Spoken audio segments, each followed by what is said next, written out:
Olá, eu me chamo Leonardo Bright. Eu vou apresentar para vocês hoje o trabalho Random Number Generator, RNG, em geradores uniformes.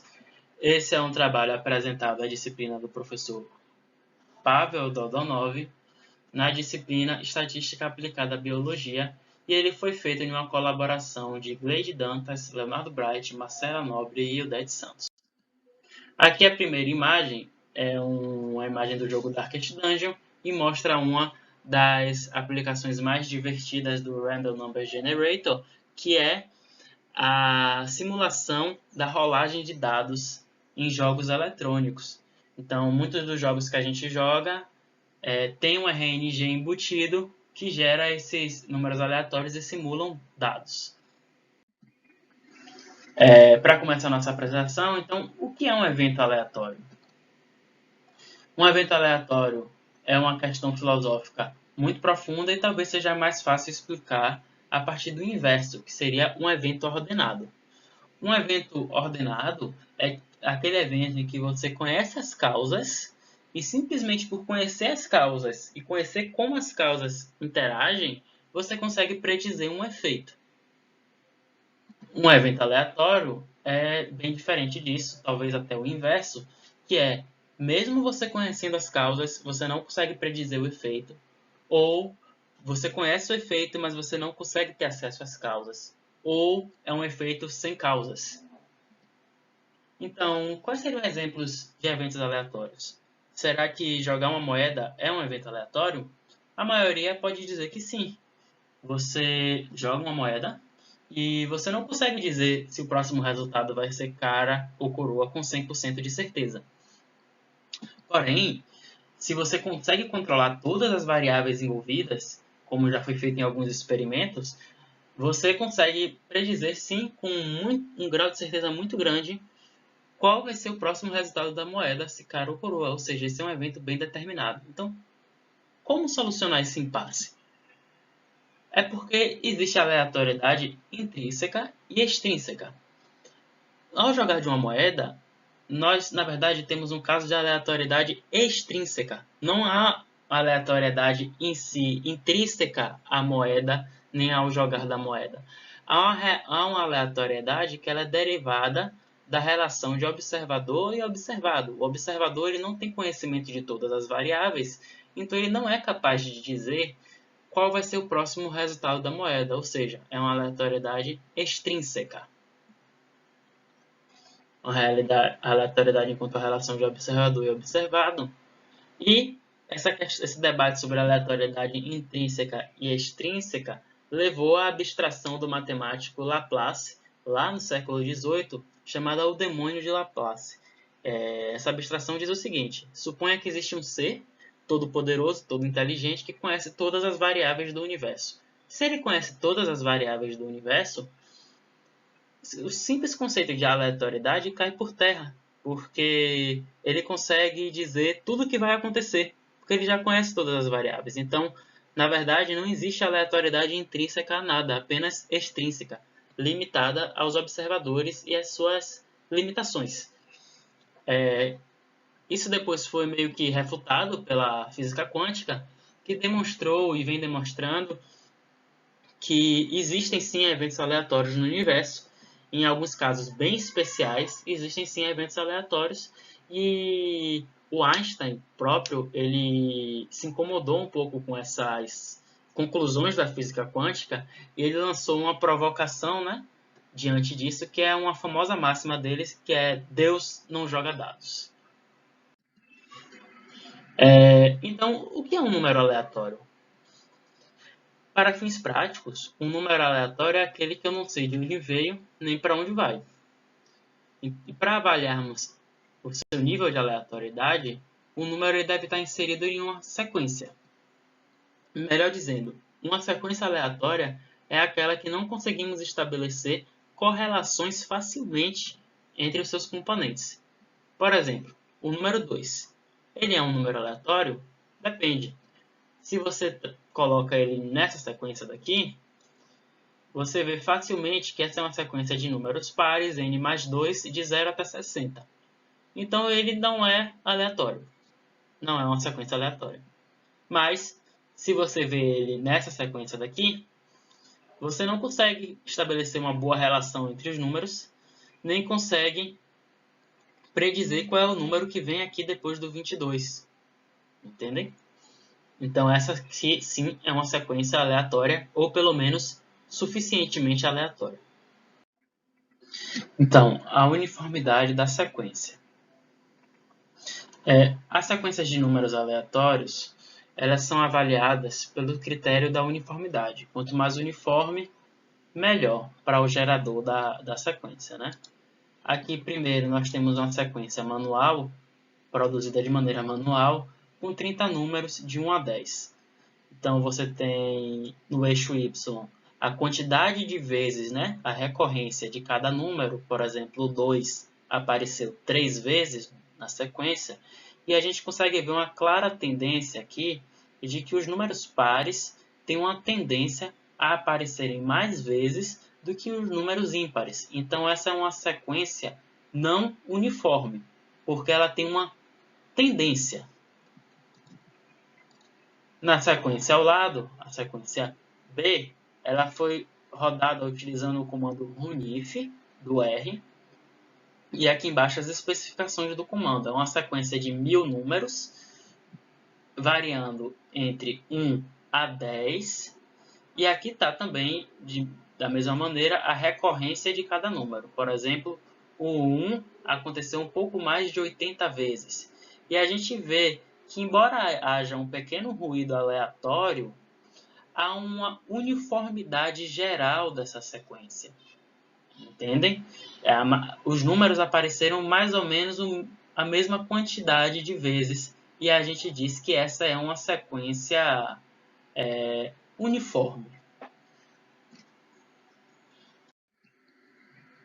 Essa uniformidade ela fica mais clara e mais fácil de ser observada quanto maior a sequência e mais números envolvidos. Aqui também o mesmo comando runif, só que agora com 100.000 números, com números entre 1 a 100, vocês veem também que há um pequeno ruído aleatório, né? Mas a uniformidade geral aqui de não há tendência para nenhum dos lados. E isso configura uma sequência aleatória. Aqui eu trouxe para ilustrar e comparar um outro gráfico de frequência e densidade de frequências. No caso, esse é um gráfico hipotético de altura em humanos e ele é bem intuitivo.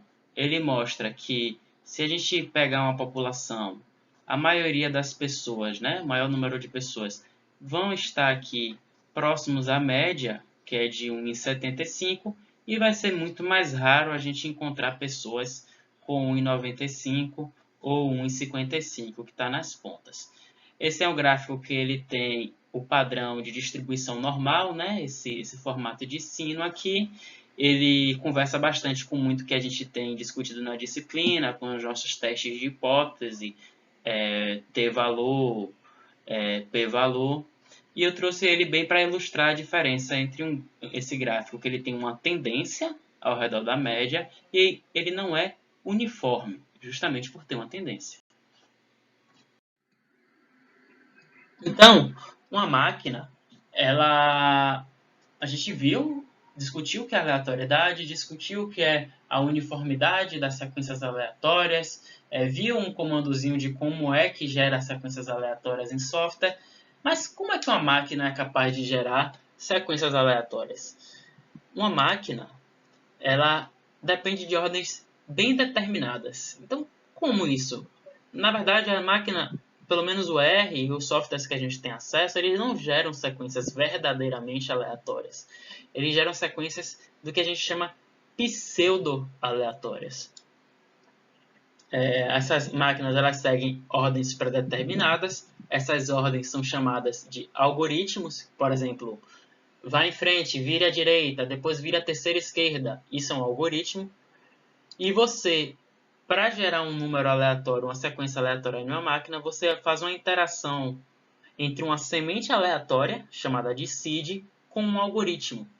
Um exemplo disso é você pegar o tempo do relógio da máquina atual, Por exemplo, eu rodo o comando runif agora, ele pega os milissegundos do tempo atual e gera uma sequência a partir disso. Faz uma série de multiplicações, soma, subtração, etc. e tal, e vai embaralhando e vai gerando um bocado de número embaralhado.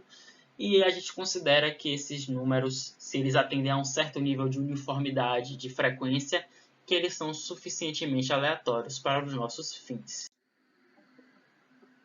Uma demonstração de que o R ele não gera sequências verdadeiramente aleatórias, mas sim sequências pseudo-aleatórias, é se a gente escolher a semente. Quando a gente roda o runif, ele escolhe a semente automaticamente, mas a opção com o comando set.seed de eu escolher uma semente. Aqui eu escolhi a semente 15, eu botei um runif de 5 números, com mínimo 1, máximo 100, e ele gerou a sequência de números inteiros 73, 4, 87, 97 e 4.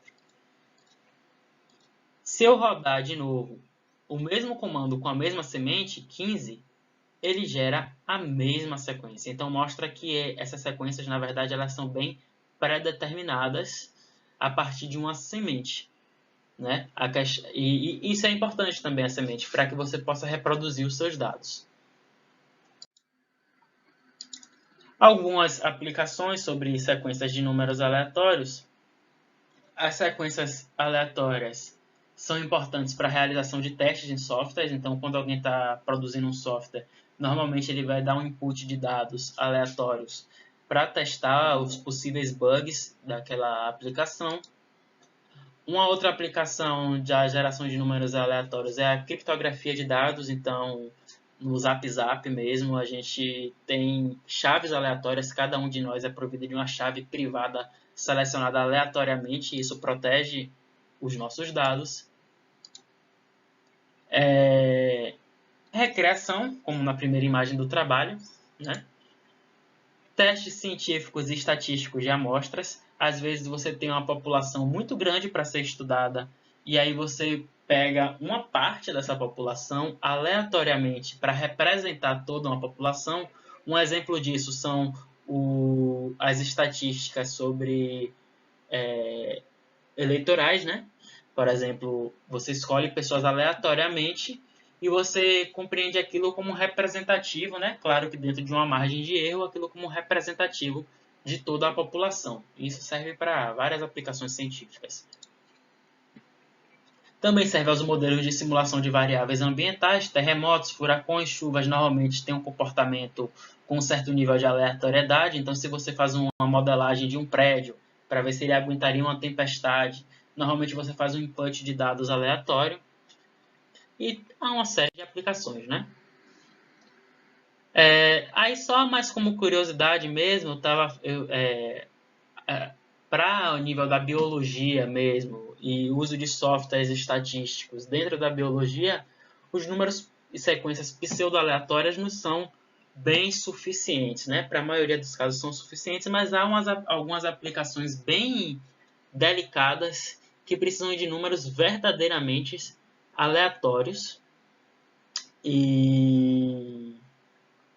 Mas é isso, são casos mais raros. E as sequências intrinsecamente aleatórias, elas são mais caras de ser obtidas e muito mais complicadas. Aí eu trouxe alguns exemplos. Os números primos mesmo, eles são intrinsecamente aleatórios. Não existe, até hoje, nenhuma fórmula de detectar, prever quais são os números primos. Inclusive, tem gente que é paga para descobrir números primos, porque eles são muito importantes para criptografia de dados, etc. E não há nenhuma ordem que estabeleça... Você consegue detectar um número primo, né? Você faz a faturação dele, mas eles não se apresentam de maneira ordenada. Eles são dispostos, até onde a gente entende, de maneira aleatória. Os fatores de π, tem lá o 13,14, né? Cada fatorzinho de π que vai surgindo, 5, 6, não sei o que, não tem ordem também. Até onde a gente entende, é aleatório.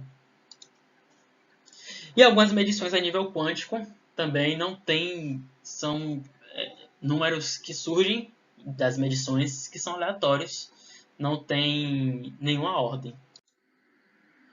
Algumas considerações finais. A aleatoriedade é um debate instigante. A aleatoriedade ela pode ser tratada em um contínuo. Antes da gente dizer se uma coisa é aleatória sim ou não, a gente pode dizer que a coisa ela é mais ou menos aleatória ou suficientemente aleatória para os nossos fins. Talvez seja mais interessante tratar assim. Há investimentos consideráveis em produção de sequências aleatórias, há laboratórios grandes para a produção de sequências aleatórias, que ficam ali detectando dados quânticos, por exemplo, variáveis ambientais. Há muitas aplicações para sequências aleatórias e nós temos fácil acesso a RNGs, né, geradores de números aleatórios, que são bem suficientes para as nossas aplicações na biologia. Aqui as minhas referências e nosso muito obrigado.